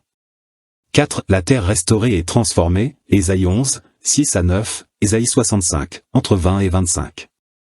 Un monde sans guerre, les armes seront transformées en outils de paix, Ésaïe 2, 4. Les animaux seront en paix entre eux et avec les humains, Ésaïe 11, 6 à 9. Les maladies disparaîtront, et les hommes vivront longtemps, Ésaïe 65, 20. La nature sera restaurée, la désertification cessera, Ésaïe 35, 1 à 2. Le loup habitera avec l'agneau, la panthère se couchera avec le chevreau, et un petit enfant les conduira. Ésaïe 11, 6. 5. Les nations survivantes et la nouvelle société. Il y aura des survivants de la tribulation qui entreront dans le millénium, Zacharie 14, 16. Ils peupleront la terre et auront des enfants qui n'auront jamais connu le règne de Satan. Les nations viendront chaque année à Jérusalem pour célébrer la fête des tabernacles, Zacharie 14, entre 16 et 19. Ceux qui refuseront d'adorer Christ subiront des jugements immédiats. 6. La rébellion finale après les 1000 ans, Apocalypse 20, 7 à 10. À la fin du millénium, Satan est relâché pour un court instant. Il séduit une dernière fois les nations pour se rebeller contre Christ. Les révoltés, appelés Gog et Magog, attaquent Jérusalem. Mais Dieu envoie un feu du ciel qui les consume instantanément. Satan est enfin jeté définitivement dans l'étang de feu. Le diable, qui les séduisait, fut jeté dans l'étang de feu et de soufre. Apocalypse 20, 10. C'est la fin définitive du mal dans l'univers. 7. Le jugement du grand trône blanc, Apocalypse 20, entre 11 et 15. Tous les morts non ressuscités jusque-là sont jugés. Leurs noms ne sont pas trouvés dans le livre de vie. Ils sont jetés dans l'étang de feu, la seconde mort. Quiconque ne fut pas trouvé écrit dans le livre de vie fut jeté dans l'étang de feu. Apocalypse 20, 15. Après ce jugement, le mal est totalement éradiqué de l'univers. 8. La nouvelle terre et le nouveau ciel, Apocalypse 21 à 22. Dieu crée une nouvelle terre parfaite et un nouveau ciel. La nouvelle Jérusalem descend du ciel, une ville magnifique. Dieu habite avec les hommes, il n'y a plus de souffrance, plus de mort. L'humanité retrouve enfin le plan originel de Dieu, un paradis éternel. Voici, le tabernacle de Dieu est avec les hommes. Il essuiera toute larme de leurs yeux, et la mort ne sera plus. Apocalypse 21, 3 à 4. Conclusion, l'accomplissement de tout le plan de Dieu. Le mal est éradiqué pour toujours. Jésus-Christ règne éternellement. Les croyants vivent en communion avec Dieu dans la gloire. Voici, je fais toutes choses nouvelles. Apocalypse 21, 5. Le millénium est le dernier âge de l'histoire avant l'éternité glorieuse avec Dieu. Voici un approfondissement sur la nouvelle Jérusalem et la vie éternelle après le millénium, selon Apocalypse 21 à 22. La nouvelle Jérusalem et l'éternité avec Dieu. Apocalypse 21 à 22, Ésaïe 65, 17, 2 Pierre 3, 13. Après le jugement du grand trône blanc, où les incroyants sont définitivement séparés de Dieu, une nouvelle ère commence, l'ancienne terre et les cieux disparaissent, et Dieu crée une nouvelle terre et de nouveaux cieux, parfaits et éternels. Puis je vis un nouveau ciel et une nouvelle terre, car le premier ciel et la première terre avaient disparu. Apocalypse 21, 1. La nouvelle Jérusalem, la cité céleste de Dieu, descend sur cette nouvelle terre. 1. Une nouvelle création parfaite, Apocalypse 21, 1, Ésaïe 65, 17, 2 Pierre 3, 13. L'ancien monde marqué par le péché disparaît totalement. Dieu crée un univers sans mal, sans mort, sans corruption. Plus aucune trace de Satan, du péché ou du mal. Car voici, je vais créer de nouveaux cieux et une nouvelle terre, et l'on ne se souviendra plus des choses passées. Ésaïe 65, 17. Ce sera un retour à l'état parfait, comme au jardin d'Éden, mais en bien plus glorieux. 2. La descente de la nouvelle Jérusalem, Apocalypse 21, 2 à 3. Une ville céleste gigantesque descend du ciel. Elle devient la demeure éternelle des rachetés. Dieu vient habiter parmi les hommes pour toujours. Voici, le tabernacle de Dieu est avec les hommes, il habitera avec eux, et ils seront son peuple, et Dieu lui-même sera avec eux. Apocalypse 21, 3. Plus de séparation entre Dieu et les hommes, nous verrons Dieu face à face. 3. Une vie sans souffrance, sans mort, sans larmes, Apocalypse 21, 4 à 5. Plus de mort, plus de douleur, plus de larmes. Plus aucune trace du péché et de ses conséquences. Une joie parfaite et éternelle. Il essuiera toute larme de leurs yeux, et la mort ne sera plus, il n'y aura plus ni deuil, ni cri, ni douleur, car les premières choses ont disparu. Apocalypse 21, 4. Un bonheur absolu et éternel. 4. La description de la nouvelle Jérusalem, Apocalypse 21, 10 à 27. Taille immense, 2200 km de côté et de hauteur, Apocalypse 21, 16. 12 portes en perles, 12 fondations en pierres précieuses, Apocalypse 21, 19 à 21. Une ville en or pur, transparente comme du cristal, Apocalypse 21, 18. Aucune nuit, car la gloire de Dieu l'éclaire, Apocalypse 21, 23. Un accès permanent pour toutes les nations sauvées, Apocalypse 21, 24 à 26. La ville était d'or pur, semblable à du verre pur. Apocalypse 21, 18. Une cité divine d'une beauté inimaginable. 5. Le fleuve de vie et l'arbre de vie, Apocalypse 22, 1 à 2. Un fleuve d'eau vive coule du trône de Dieu. L'arbre de vie, avec 12 sortes de fruits, guérit les nations. L'homme retrouve l'accès à l'arbre de vie perdu depuis Éden.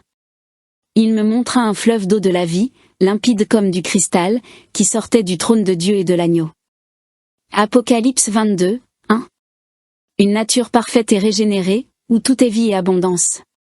6. Un service éternel dans la présence de Dieu, Apocalypse 22, 3 à 5. Les rachetés servent Dieu éternellement.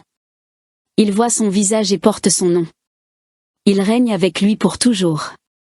Ses serviteurs le serviront et verront sa face, et son nom sera sur leur front. Apocalypse 22, 3 à 4. Pas d'ennui, nous aurons un rôle glorieux dans l'éternité.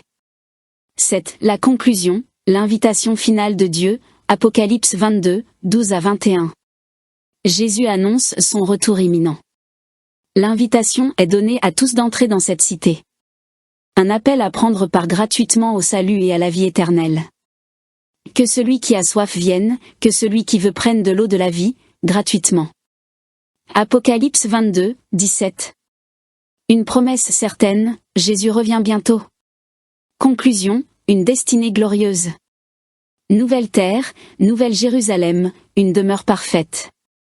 Plus de mal, plus de mort, une vie éternelle avec Dieu. Un règne glorieux et un service éternel dans la présence divine. Une invitation ouverte à tous, il faut choisir maintenant. Oui, je viens bientôt. Amen. Viens, Seigneur Jésus. Apocalypse 22, 20. Les signes annonciateurs de la révélation de l'Antichrist. La parole de Dieu nous enseigne que la révélation de l'Antichrist, ou homme du péché, fils de la perdition, surviendra après le retrait de celui qui le retient, autrement dit, l'enlèvement de l'Église, 2 Thessaloniciens 2, 3 à 8. Voici quelques repères prophétiques qui se manifestent déjà. 1. L'apostasie spirituelle. Car il faut que l'apostasie soit arrivée auparavant. 2 Thessaloniciens 2, 3. Une grande partie du monde chrétien s'éloigne aujourd'hui de la saine doctrine. Relativisme moral, syncrétisme religieux, rejet de la parole inspirée. Multiplication de Christ moderne, de faux prophètes, et d'un évangile centré sur l'homme. Cela prépare le terrain à un Christ universel, accepté par toutes les confessions. 2. Unification religieuse mondiale. Apocalypse 17 décrit la femme assise sur la bête écarlate, symbole d'un système religieux mondial, luxueux, influx, séduisant les nations, la Babylone religieuse. Ce système rassemblera sous une même bannière les grandes religions du monde, prônant une paix spirituelle universelle, une fraternité sans repentance, et la négation de la divinité exclusive de Jésus-Christ. On observe déjà cette tendance dans les initiatives interconfessionnelles liant judaïsme, christianisme et islam, parfois appelées « Maison d'Abraham », « Fraternité d'Abraham ». 3. Le rétablissement d'Israël au centre spirituel. Daniel 9 et Apocalypse 11 annoncent que le temple sera rebâti à Jérusalem, signe majeur de la fin des temps. Cela ouvre la voie à l'alliance de 7 ans entre l'Antichrist et Israël, Daniel 9, 27. Ce dirigeant paraîtra être un pacificateur, unifiant juifs et nations autour d'un nouveau culte mondial. 4. La blessure mortelle de la bête. Apocalypse 13, 3, et je vis l'une de ses têtes comme blessée à mort, et sa plaie mortelle fut guérie, et toute la terre s'étonna et suivit la bête. Cette image pourrait symboliser un événement géopolitique majeur, résurgence d'un empire, ou la résurrection apparente d'un leader mondial, ou encore une reconstruction miraculeuse d'un système mondial, politique ou religieux, détruit. Dans tous les cas, le monde entier sera fasciné par ce miracle et donnera son allégeance à la bête, séduite par sa puissance et sa promesse de paix. 5. La dimension technologique et économique. Apocalypse 13, entre 16 et 17 décrit un contrôle mondial. Personne ne pourra acheter ni vendre sans avoir la marque. Nous vivons déjà à l'ère du contrôle numérique global, de l'identité biométrique et des monnaies numériques centralisées. Ces outils préparent la scène au système économique de la bête. Pont entre juifs et chrétiens, un signe double. Il est aussi intéressant que le lecteur mentionne un pont entre juifs séfarades et chrétiens. Ce rapprochement a 2 facettes. Du côté de Dieu, il y a effectivement une restauration spirituelle d'Israël en cours. De plus en plus de Juifs reconnaissent Yeshua comme Messie. C'est l'accomplissement de Romains 11, 25 à 26. Tout Israël sera sauvé. Du côté de l'ennemi. Mais l'Antichrist utilisera aussi cette unité apparente pour instaurer une fausse réconciliation, centrée non sur la vérité du Messie, mais sur une alliance politique et religieuse mondiale. Ainsi, le véritable pont entre Juifs et chrétiens viendra du Messie lui-même à son retour, et non d'un projet humain globalisé. En résumé, avant la manifestation ouverte de l'Antichrist, l'Église fidèle sera enlevée, l'apostasie atteindra son comble, et le monde acceptera un faux Messie sous couvert de paix mondiale. Ce que nous voyons actuellement, alliance interreligieuse, contrôle global, fascination pour un leader sauveur, ne sont que les prémices visibles de cette réalité prophétique. Le mystère des 2 envoyés avant l'enlèvement. Introduction. Avant chaque grand tournant de l'histoire, Dieu envoie des messagers. 2 anges sont venus à Sodome avant que le feu ne tombe. 2 hommes se tenaient au tombeau pour annoncer la résurrection. Et 2 témoins se lèveront encore avant le dernier grand tremblement. Leur présence marque toujours la même transition. Le passage de la grâce au jugement, de la nuit à l'aurore. Et si, aujourd'hui, nous étions à la veille de ce même moment? Si ces 2 envoyés annonçaient, une fois encore, l'enlèvement imminent des justes? Notre génération est devenue pire que Sodome et Gomorrhe. Comme à cette époque, la corruption morale, la perversion spirituelle et la rébellion contre Dieu sont montées jusqu'au ciel. Mais de même que le Seigneur a envoyé 2 anges pour faire sortir l'eau avant de détruire la ville, il se prépare à nous faire sortir, nous aussi, avant que ne s'abatte son jugement. Les hommes de Sodome voulaient forcer la porte de la maison de l'eau pour atteindre les 2 anges. Aujourd'hui encore, cette image résonne, le mal cherche à entrer dans nos foyers, à franchir le seuil de nos maisons, à s'imposer par la séduction et la normalisation du péché. Et curieusement, cette scène nous rappelle quelque chose. Halloween, cette fête où des enfants déguisés frappent à nos portes, réclamant des friandises, est devenue pour beaucoup un jeu inoffensif. Mais spirituellement, n'est-ce pas une imitation inversée, une parodie de ce moment où le mal frappe à la porte? Une image du monde qui s'ouvre à l'obscurité sans s'en rendre compte? Et si cette célébration, aujourd'hui banalisé, représentait la goutte d'eau de trop? Le signe annonciateur d'un basculement spirituel majeur? Et si, comme l'eau avant le feu sur Sodome, le Seigneur s'apprêtait à faire sortir les siens, par l'enlèvement, avant que ne commence le grand jugement? Le lien entre les deux anges de Genèse 19 et les deux témoins d'Apocalypse 11 révèle effectivement un parallèle prophétique puissant, particulièrement en lien avec le temps de l'enlèvement et le jugement qui s'ensuit. Voici une analyse structurée et spirituellement éclairée. 1. Les deux anges, instruments de délivrance et de jugement. Dans Genèse 19, les deux anges sont envoyés à Sodome pour délivrer Lot et sa famille avant la destruction. Ils représentent la miséricorde active de Dieu juste avant qu'un jugement irréversible ne s'abatte sur une société arrivée à son comble d'iniquité. Ces deux anges agissent sur deux plans. L'un tire Lot hors de la ville, c'est la main tendue du salut, la délivrance avant la colère. L'autre exécute le jugement, c'est la main de justice qui détruit ce qui est corrompu.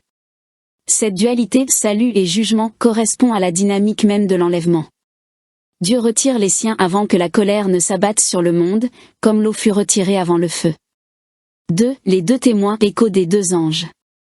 Dans Apocalypse 11, les deux témoins apparaissent à la fin du temps de la grâce, avant le règne de la bête. Ils ont pour mission de proclamer, avertir et témoigner, avant que ne se déclenche la pleine fureur de la grande tribulation. Comme les deux anges, ils agissent pour prévenir, avertir Sodome spirituel, le monde moderne déchu, et pour préparer les élus à sortir avant que le feu ne tombe. Autrement dit, les deux anges préfigurent les deux témoins. Les deux témoins annoncent la délivrance imminente avant le jugement final. 3. En rapport avec le temps de l'enlèvement. Dans le récit de Lot, les anges ne pouvaient pas agir tant que l'eau n'était pas sortie. À toi de t'y réfugier, car je ne puis rien faire jusqu'à ce que tu y sois arrivé. Genèse 19h22. Cela symbolise un principe spirituel. Dieu ne verse pas sa colère tant que les siens, l'Église fidèle, comparée à l'eau, ne sont pas retirés. C'est exactement le scénario de l'enlèvement. Les anges viennent préparer et protéger les justes. Puis Dieu retire les siens. Ensuite le jugement tombe, les 7 ans de tribulation. Ainsi, les deux anges peuvent symboliser aujourd'hui l'annonce angélique qui prépare l'enlèvement, le message de l'Esprit dans l'Église fidèle. La puissance de Dieu qui retire son peuple avant le feu. Ils sont, en quelque sorte, les messagers de transition entre la grâce et la justice, entre le temps de l'Église et celui des jugements. 4. En conclusion. Les deux anges de Genèse 19 et les deux témoins d'Apocalypse 11 encadrent le même schéma divin. Avertissement. Dieu envoie ses messagers. Retrait des justes. Dieu retire les siens. Jugement. Le feu descend. Nous sommes précisément à cette jonction prophétique. Les messages se multiplient, les signes célestes se manifestent, et comme les anges devant l'eau, le ciel murmure à l'épouse. Lève-toi, sors de ce monde, car le temps est venu. Deux anges. Il existe plusieurs passages où l'on retrouve le même principe spirituel et prophétique que celui des deux anges de Genèse 19, c'est-à-dire deux envoyés célestes apparaissant juste avant un événement de délivrance majeure, ou avant un jugement. Et chacun de ces récits, lorsqu'on les compare, éclaire d'un angle différent le mystère du temps de l'enlèvement. Voici les similitudes les plus significatives. 1. Les deux anges à Sodome, Genèse 19. Mission, sauver Lot avant la destruction. Moment, juste avant que le feu tombe du ciel. Message, hâte-toi de sortir, car nous ne pouvons rien faire tant que tu es encore ici. Symbolise l'enlèvement des justes avant la colère, l'extraction spirituelle avant le jugement. 2. Les deux hommes en vêtements resplendissants au tombeau, Luc 24h4 Jean 20h12. Deux hommes en vêtements resplendissants se tinrent devant elle. Contexte, juste avant l'annonce de la résurrection de Christ, la victoire sur la mort. Ces deux anges annoncent le passage d'un âge à un autre, celui de la mort à celui de la vie, de la croix à la résurrection. Dans la symbolique prophétique, cela correspond à ce que vivra l'Église lors de l'enlèvement. Les morts en Christ ressusciteront d'abord, puis nous les vivants, nous serons enlevés ensemble avec eux. 1 Thessaloniciens 4, 16-17. Ainsi, comme les deux anges au tombeau, deux témoins célestes sont présents au moment du changement d'état. Jésus passe de la mort à la vie. L'Église passera de la terre à la gloire. 3. Les deux hommes vêtus de blanc lors de l'ascension, Actes 1, 10-11. Et comme ils fixaient le ciel pendant qu'ils s'en allaient, voici deux hommes vêtus de blanc se présentèrent à eux, et dirent: Hommes de Galilée, pourquoi regardez-vous au ciel? Ce Jésus qui a été enlevé au ciel du milieu de vous, reviendra de la même manière. Ces deux hommes, encore des anges, apparaissent juste après l'enlèvement de Jésus et annoncent qu'il reviendra de la même manière. Le parallèle est saisissant. Dans Genèse 19, les deux anges annoncent la sortie avant le feu. Dans Actes 1, deux anges annoncent le retour du Seigneur après son enlèvement. Dans les deux cas, ils marquent la frontière entre deux temps, le départ et la révélation. 4. Les deux hommes en Élie et Moïse, Apocalypse 11. Ils apparaissent à Jérusalem, avant le jugement final, et témoignent avec puissance pendant 1260 jours.